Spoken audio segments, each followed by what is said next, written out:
Assalamu alaikum. I am your host Farwa Jabeen. You are watching Speak Peak with Farwa Jabeen. Our today's guests are one of my favorite personality who got 3 gold medal in MSc, who got PhD on scholarship.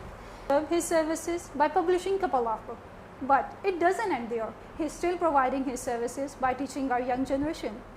He is none other than our most honorable and respected teacher, Dr. Muhammad Yousaf. Assalamu alaikum, sir. Walaikum salam. Sir, first of all, thank you so much for giving your precious time. My pleasure. It's surely my honor to have you here, sir. So I feel glad as well. Sir, thank you so much. Most Sir, welcome. the first ever question which I want to ask you, I'm too much curious about it, as it's misconception about Mass Com that it's for low-graded student, and you are very smart and intelligent. So why did you choose this field? Most of the people, think the way you think. Students and common people think, or maybe the word which you used, misconceive that, those students who get lower grades, they come or they get admission into communication studies or mass communication or media studies, whatever we may Yes. call it, because different schools or departments or institute in Pakistan use different nomenclature. Yes, sir. So that's another story. Maybe we can talk someday about that. So to some extent this is true, because when we talk about languages or natural sciences, most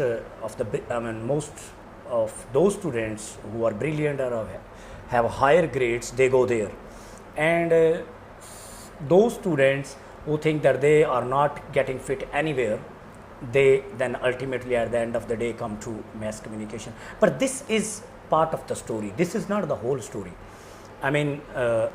Some very excellent students like you or like your other classmates, they also get admission to this field, because this is an equally important field.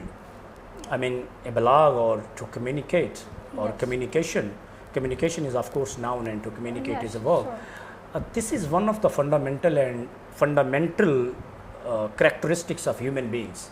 Since we are born till we breathe breath of our last, we keep communicating. Yes. In terms of political communication, cultural communication, health Yes, communication, or even development. Any domain of communication, because mass communication or communication study is a field. And then we have the subfields, like I talked about political communication, intercultural communication, health communication, development communication, and so on. So I think it's a kind of mixture. Yes. Some very excellent students, some in Chinese we say mama hu hu. So guzare ke like student. Yes. So again, a kind of mixture, all kind of students, like very good students. So yes, as it's honor to be doctor before your name. So we just want to know the story behind Dr. Muhammad Yousaf. It's a long story, of course. It starts when you get admission as a primary class student. Yes. And in this long journey of almost 25 years or 28 years, this is the normal age when one gets PhD. Yes. In case one doesn't have a break in his or her career. Yes. So it's very hard to describe this story in maybe few lines, because when you start your primary school, you are very Yes, yes. intellectually speaking or physically speaking, or in terms of your readings, you are at not that stage that you can imagine or you can dream a career for you. Then of course you go to the middles and then high.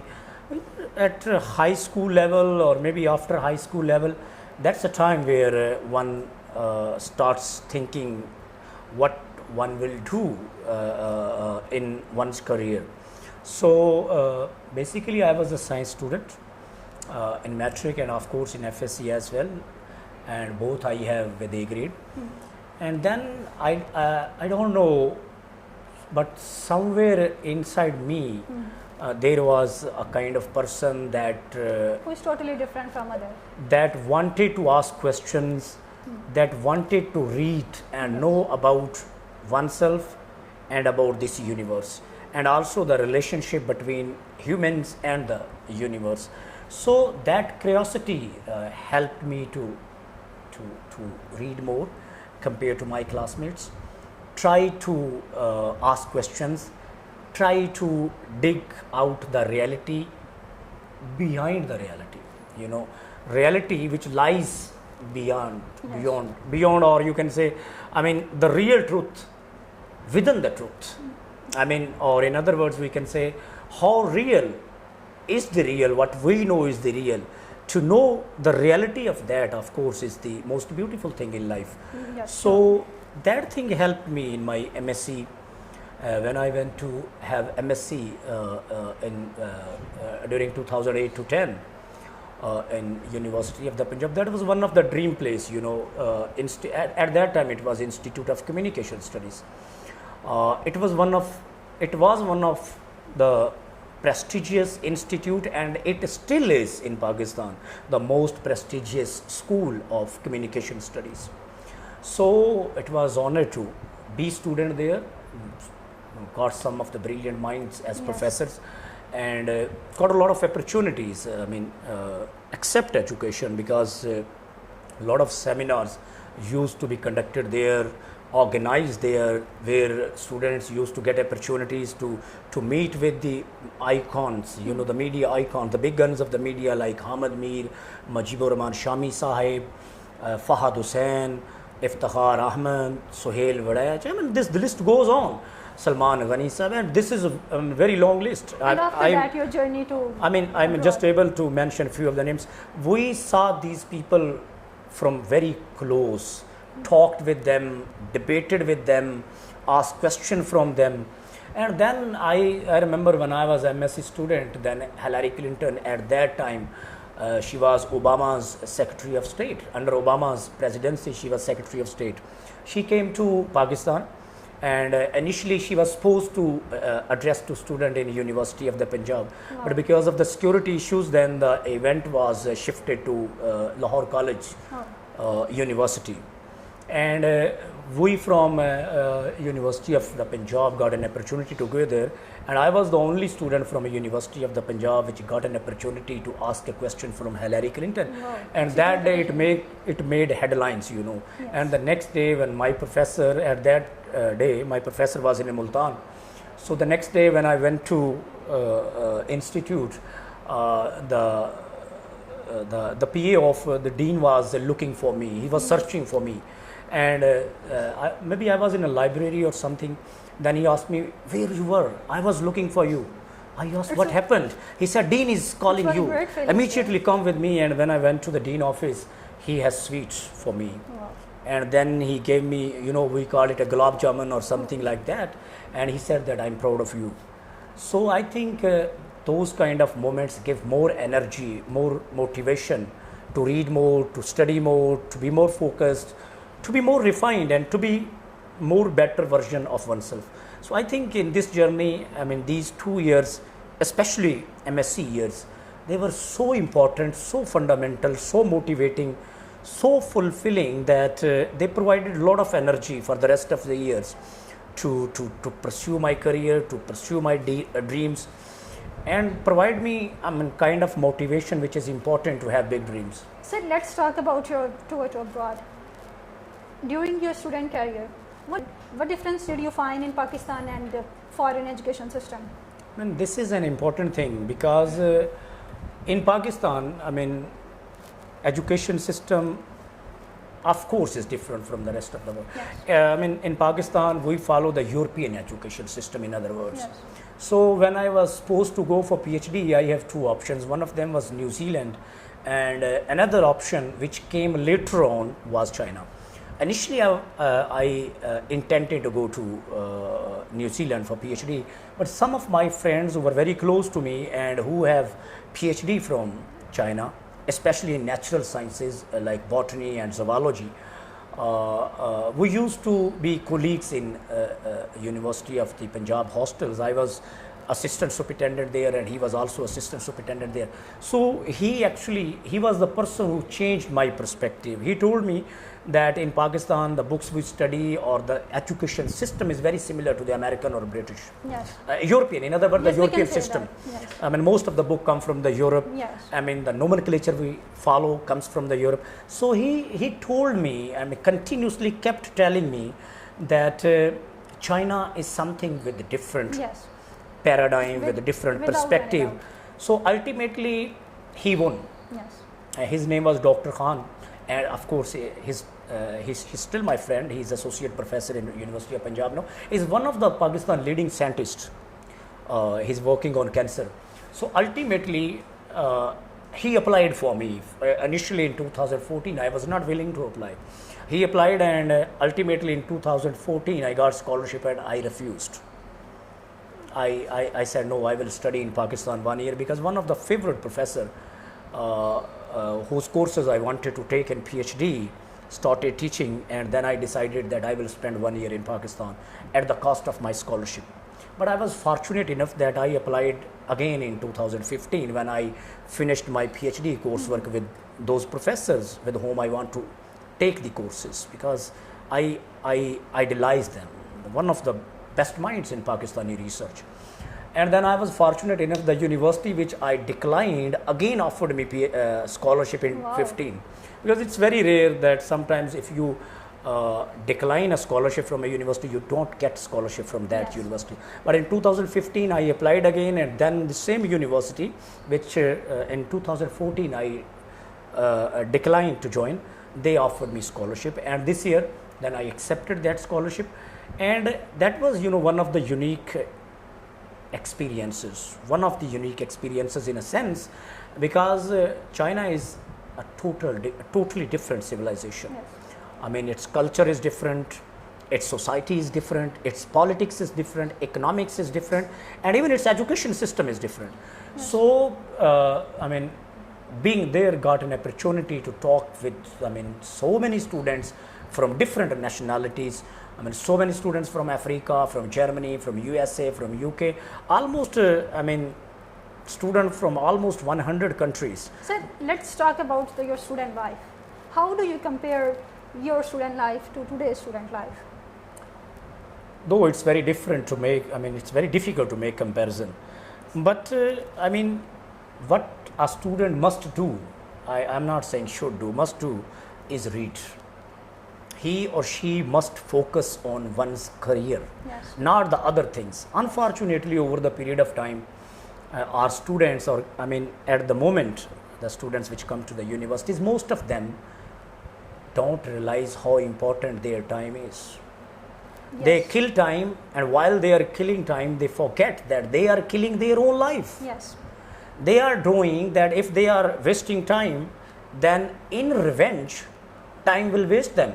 Yes. Time is the most cruel enemy. If we don't respect time, time won't respect us. So these are the beautiful lines. So, if we respect time, times give us respect in a very different way. No It doubt. makes our career, No doubt. it gives us those things which we want to get in our life. Because if one wants to be a successful person, one needs to have big dreams. To dream big is real essence of life as a human being, or as an individual, as a student, as an academician. So मेरे ख्याल में ये जो to dream big है, most of the students in the contemporary times are losing this touch. They are wasting their time in most other activities which are not productive, and they will be actually counterproductive when we talk about their career.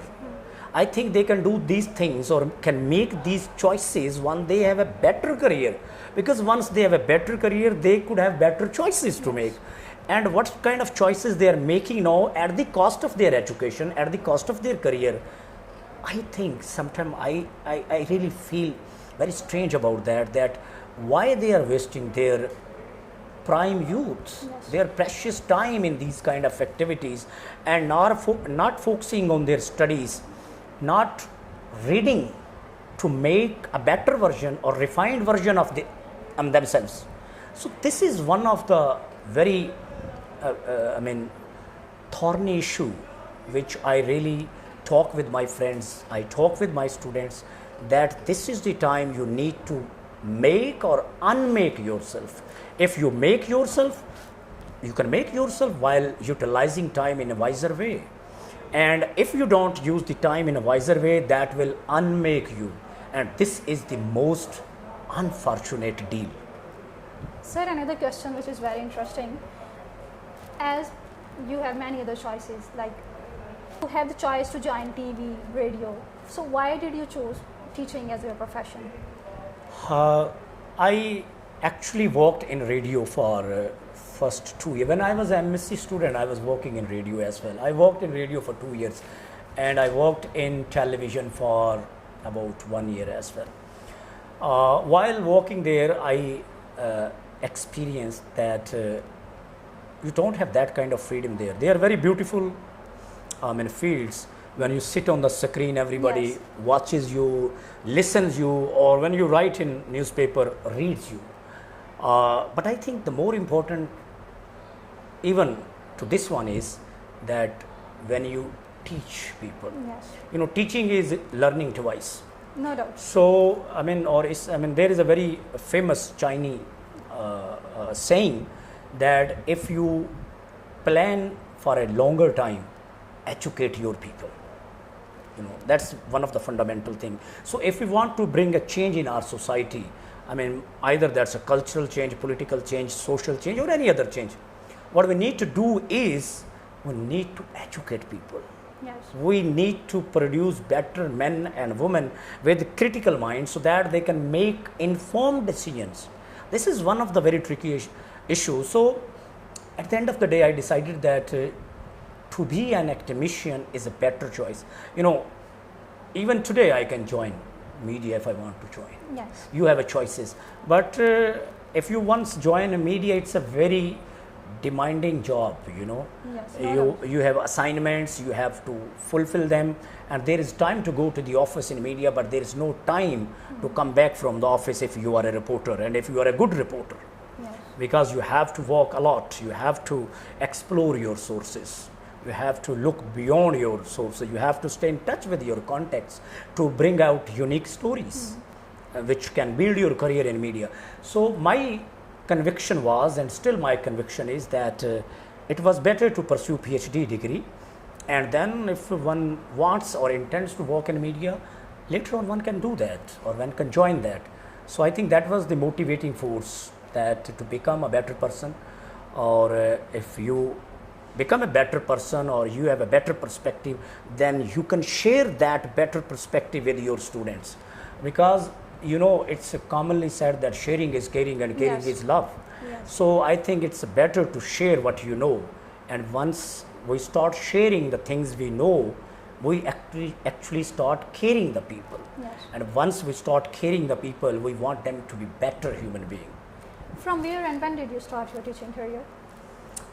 From University of the Punjab, and then after University of Punjab, when I was PhD student, I went to Leeds University, and then I got scholarship. I went abroad. When I came back, I started teaching on visiting in this university in September 2018, and then I was selected here in September 2018 as an assistant professor.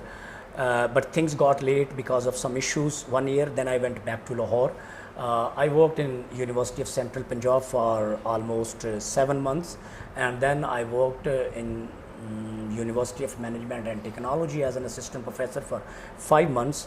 And then when our selection here was finalized in October 2019, then I joined this university. So this October will be 3 years at UOG, Center for Media and Communication Studies.